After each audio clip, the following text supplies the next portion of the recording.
Welcome to the Justice Journal podcast. I'm Sacramento County District Attorney Anne Marie Schubert.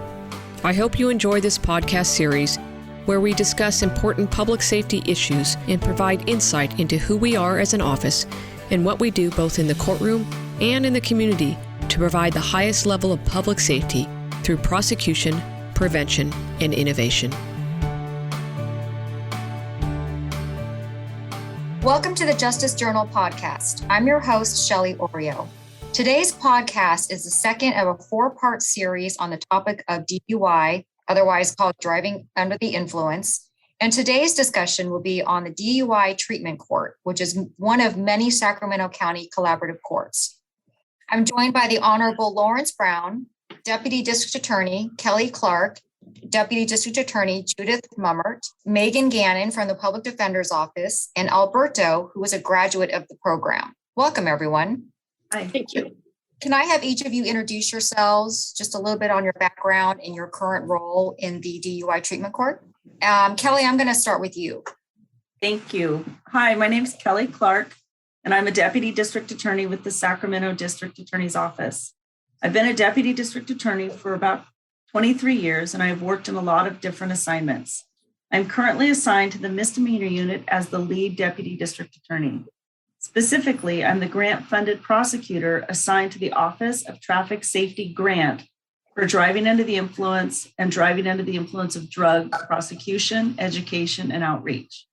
As part of this grant, I am to organize 4 different podcasts regarding issues related to driving under the influence. As you stated, Shelley, this is the second of that 4-part series. In fact, funding for this program was provided by a grant from the California Office of Traffic Safety through the National Highway Traffic Safety Administration. Great, thank you. Judith, we'll have you go next, please. Hi, I'm Judith Mummert, and I have also been with the District Attorney's Office for 23 years. I am currently in our collaborative courts unit. That unit handles everything from mental health, treatment court, veterans court. We have a drug court and a DUI treatment court, and I cover the DUI treatment court. Great. And Maegan? My name is Maegan Gannon. I'm an assistant public defender. I've worked in the office for going on 19 years. The Public Defender's Office was part of the beginning organization to get the DUI treatment court started. I've been in the program or worked in the program since March of 2021. Perfect. Judge Brown. I'm Judge Brown. I've been a judge since 2010. My current position is I'm the supervising judge of the collaborative courts for Sacramento County, and I have presided over the DUI treatment court for the past 2 years, having taken it over from my colleague, Judge Paul Sieve. Perfect. And Alberto. Hi, my name is Alberto, and I am a graduate of the DUI court program. And it took me a while, but finally graduated. Great. Well, thank you for joining us, everybody. Before we get into the details of the DUI treatment court, Judge Brown, can you tell us what the overall goals are of the specialized court? Sure. I think what I've found over time is a lot of folks are aware of drug courts, and they're kind of the most famous of all these collaborative courts. And we've had a drug court in Sacramento County since the late 1990s. And from there, we built all these other collaborative courts, including the DUI treatment court. And the concept is essentially you look at what is driving a person to end up in the criminal justice system. Is it alcoholism, drug addiction, mental illness, homelessness? And then you target that behavior by using the criminal case and suspend jail or prison time over a person, and then have them do programming in order to try to graduate from a court, which typically leads to the case being dismissed. And this is a very different way of doing business as compared to traditional court settings that one might think of on TV or in movies, where it's the DA versus the public defender in front of a jury fighting out the case. Here, everyone works together for a shared objective of, here would be treatment and accountability. Perfect. Thanks for that groundwork. So And Megan, can you both explain some of the details of the program, the criteria, and the process of the program? I can explain the criteria. You have to be a resident of Sacramento County. You need to be charged with either a third, fourth, or fifth DUI to get into the program. You have to be amenable to treatment and to be willing to participate. The treatment providers will assess you to make sure you are a good candidate. You cannot, though, have caused a DUI with significant injuries. We do not take current active gang members or sex offender registrants. A history of violence could exclude you, and also if you've got felony strike priors. Okay, and Megan, how about the program itself, the agencies and the treatments involved in the program? So what happens is once the case is referred over, first Judith gives the preliminary okay that they qualify. We have them fill out a release of information. There's some plea and waiver forms that they go through. They do an assessment through the treatment providers. It's done by Wellspace and Bridges. They also do now a preliminary meeting with the probation officer that's assigned to our court. Then once they pled into the court, that's when they start the actual phases. It's a four-phase program. The first is the orientation part where we get them hooked up with the treatment provider, again, either Wellspace or Bridges. They then meet with the probation officer that's assigned to the court, and then the program starts.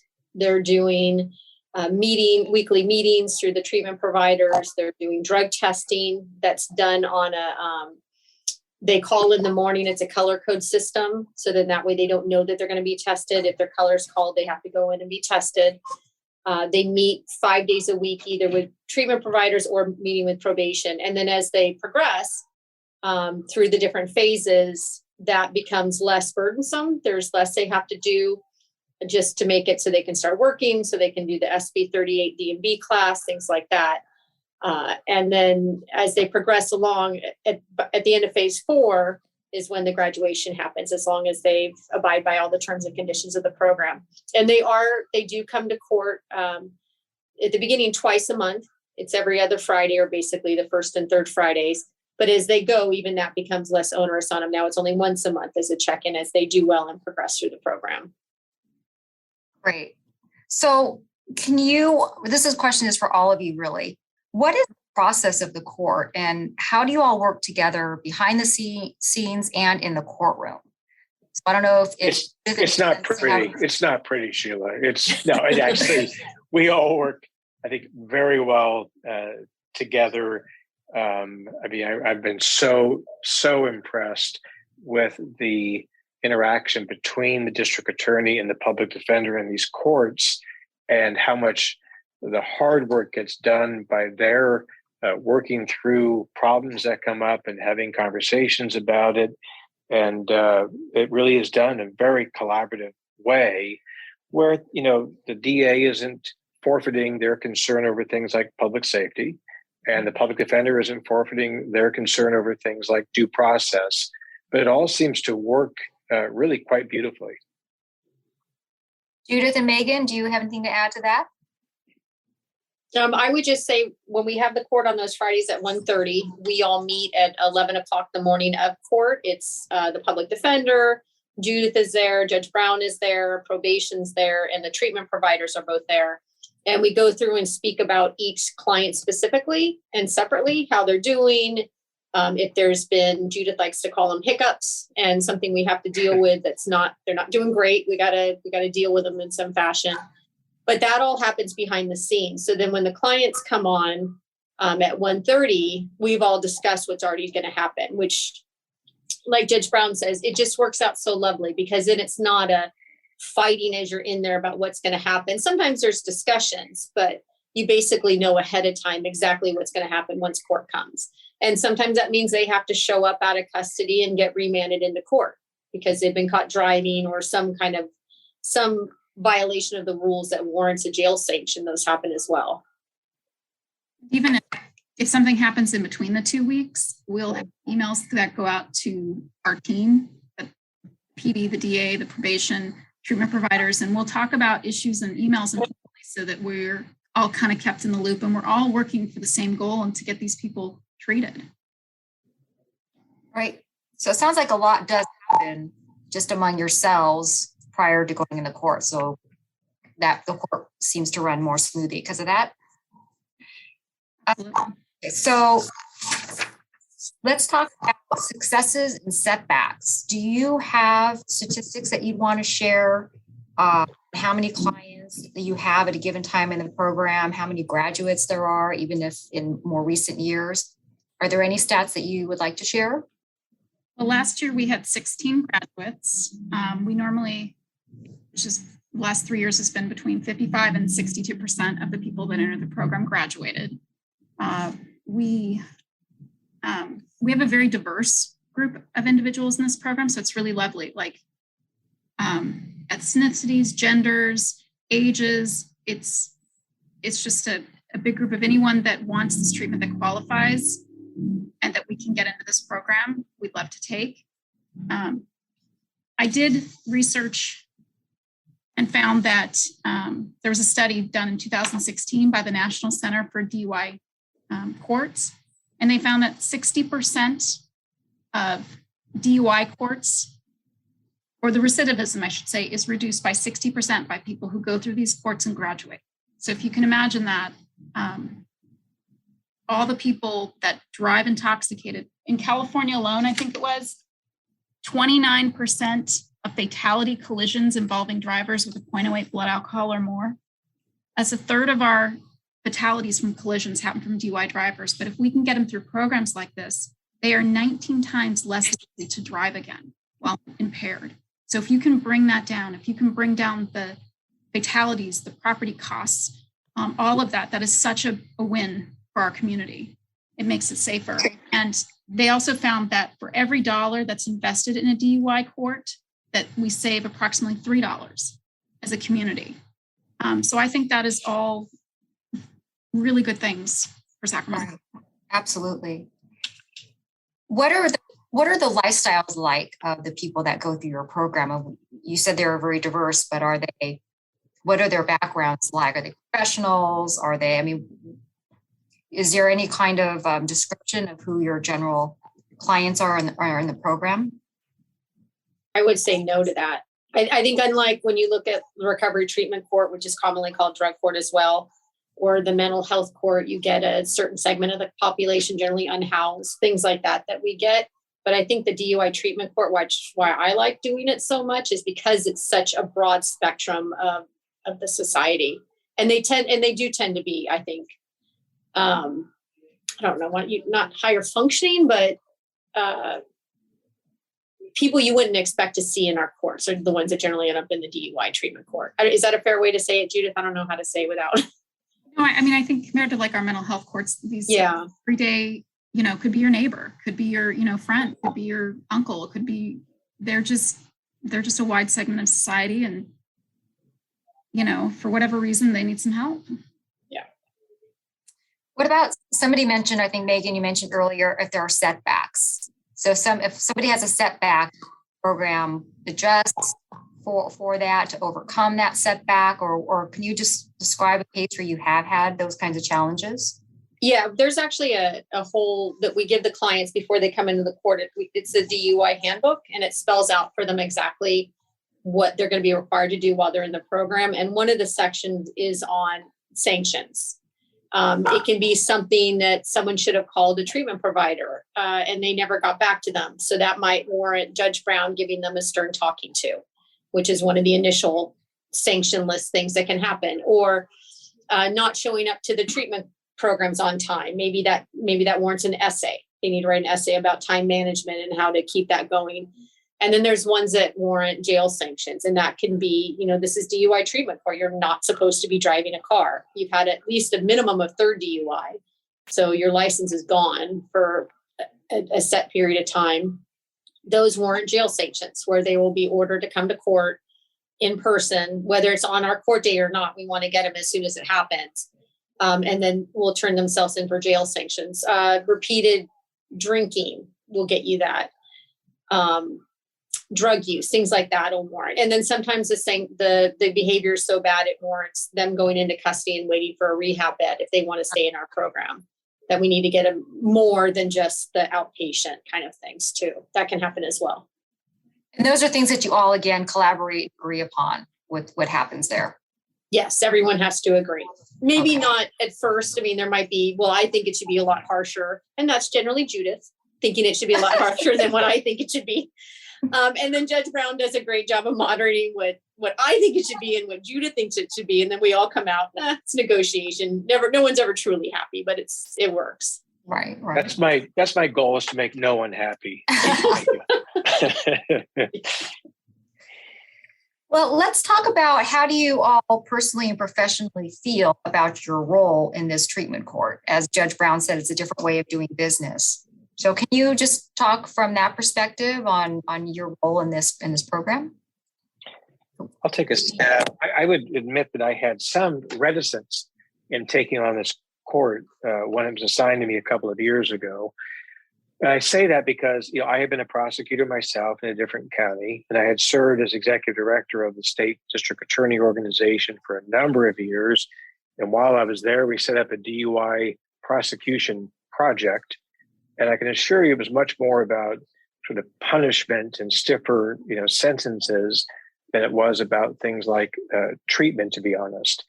And so the idea that we would drill down and look at the person and their alcoholism, as opposed to just the danger that they presented to the community by repeatedly getting behind the wheel as a third, fourth, and fifth offenders, I had to do a bit of a gut check as to how I felt about the mission of the court. I mean, I believe strongly in collaborative justice, otherwise I wouldn't serve in the position I have. But I've been won over in my time in the court with how structured it is, the level of accountability, and then seeing the changes that are made with the participants who come through the court. And I absolutely agree with Ms. Mummert that ultimately we are safer as a community, because if they can get through our program, then they are so much less likely to drink and drive again, that is a superior outcome to simply locking somebody up and then hoping they find their way to sobriety when they're back on probation or parole. Great. Judith or Megan, anything to add? So I'll say, obviously my priority is public safety. I want to make sure that, there's justice that occurs. But I also realize, having done this for over 20 years, that sometimes the cycle keeps repeating. And the best way to get that cycle to stop is to get those that are willing to do the treatment, that aren't, a violent risk in the community. Let's get them the treatment so we can break that cycle. And I mean, I really enjoy doing this court. It's been really great to see the turnaround in people's lives.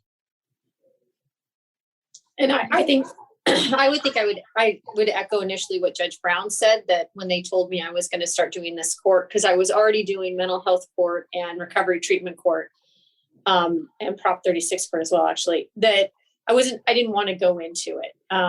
It was just one more, and it didn't have actually a good vibe really at the beginning. So I think this court is fabulous. I really, really do. I've had a whole change of heart on it. I think it's great. I think it's a great benefit to client, because somebody who was looking at a fourth or fifth DUI was looking at prison. And this gave them the option of, okay, let me see if I really do want help, if I really can get clean. Because it's like everything else. You can't make someone decide to be sober. They've got to do that on their own. And I think this court does a good job with the probation and the treatment providers. And Judge Brown is such a caring, wonderful judge, and the clients all know that. And they know, I don't know if we're allowed to cuss, but they know that I give a that Judith does, that we all do. And I think, Judge, you say that when they come into the court, right? What's that thing that you say to everyone about how this isn't a gotcha court?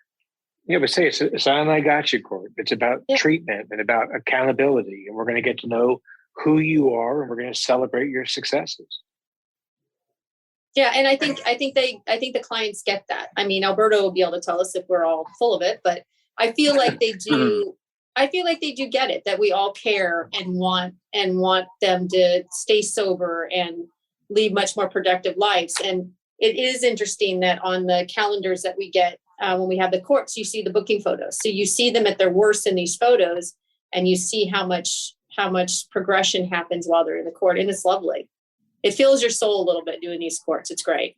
It's very nice. Great. So that's a great segue. Alberto, can we, you and whatever you're comfortable sharing, just expand a little bit about telling us about yourself and your story, what brought you to the treatment court? Well, what brought me to the treatment court was my fourth DUI.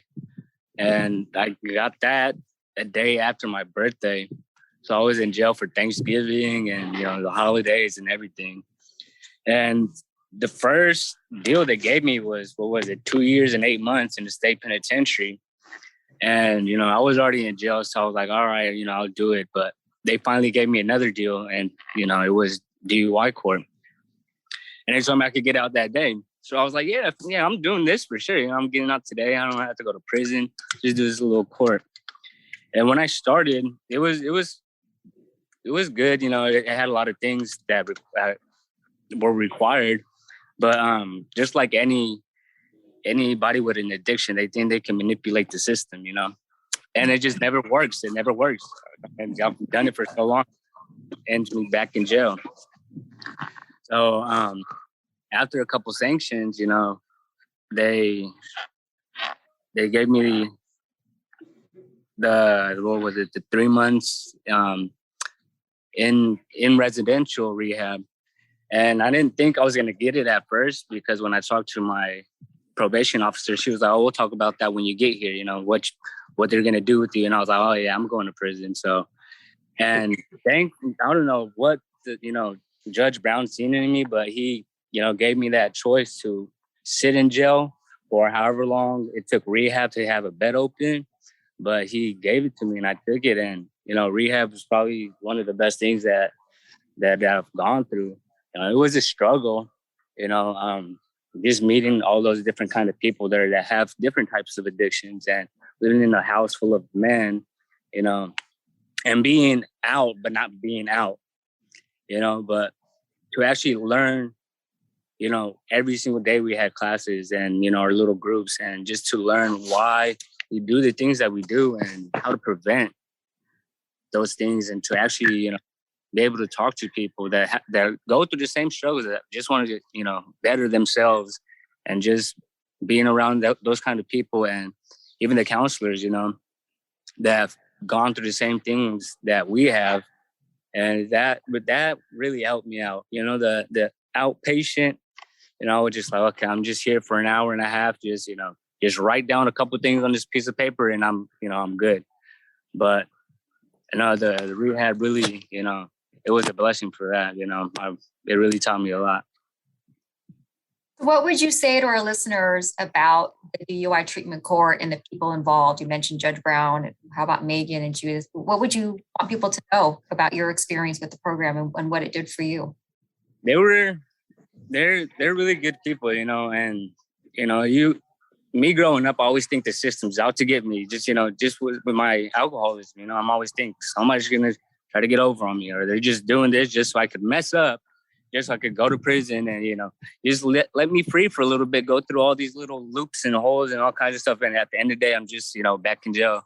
But in reality, I did get a lot of chances, and, he still gave me a chance after blowing all those chances, and, really bettered myself. I know what to look out for now. Like, I have like 10 numbers on my phone, maybe, I don't hang out with the same people.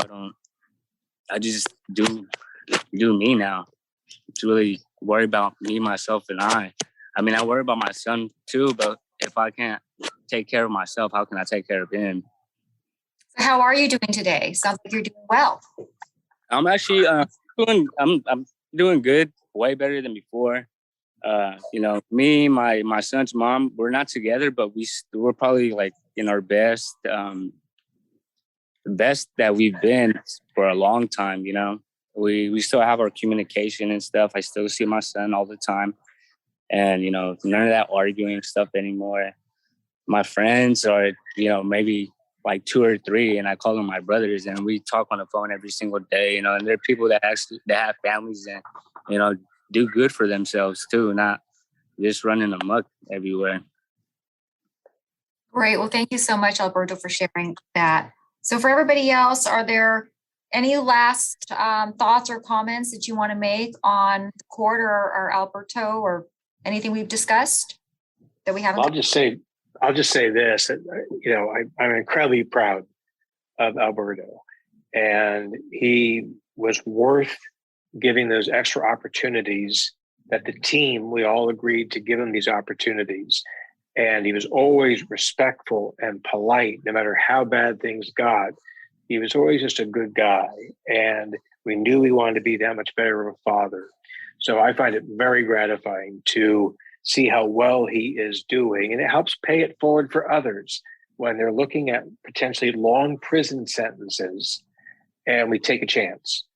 And, you know, the more successes we have, then I think the more apt we are to keep giving others those same opportunities.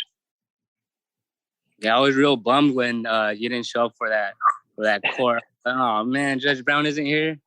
I know, for graduation. I'm sorry, I was bummed too. I got called away for something else, and I literally said I wanted to be there for Alberto's graduation. So I hope you know I was there in spirit, my friend.